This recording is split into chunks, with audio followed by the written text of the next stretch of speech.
Assalomu alaykum hurmatli tomoshabin. Kunlik valyutalar kurslari haqidagi ma'lumotlarni bir kun oldindan berib bora oladigan kanalimizga xush kelibsiz. Kanalda yangi bo'lsangiz obuna bo'lishni va bir dona like tugmachasini bosib qo'yishni unutmang. O'zbekiston Respublikasi Markaziy banki xorijiy valyutalarning o'zbek so'miga nisbatan 25 noyabr kuni amalda bo'ladigan qiymatini e'lon qildi.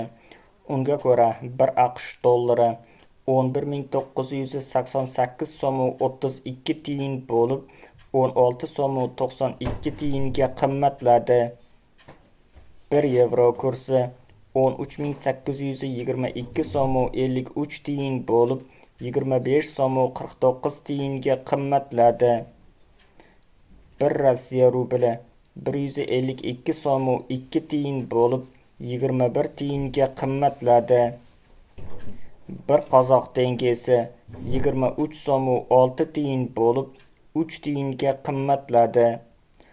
1 qirg'iz so'mi 137 so'm 5 tiyin bo'lib 2 tiyinga qimmatladi.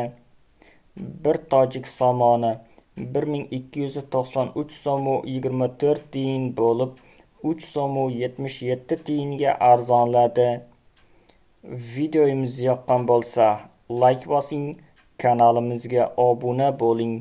Manba pultop.uz kanali.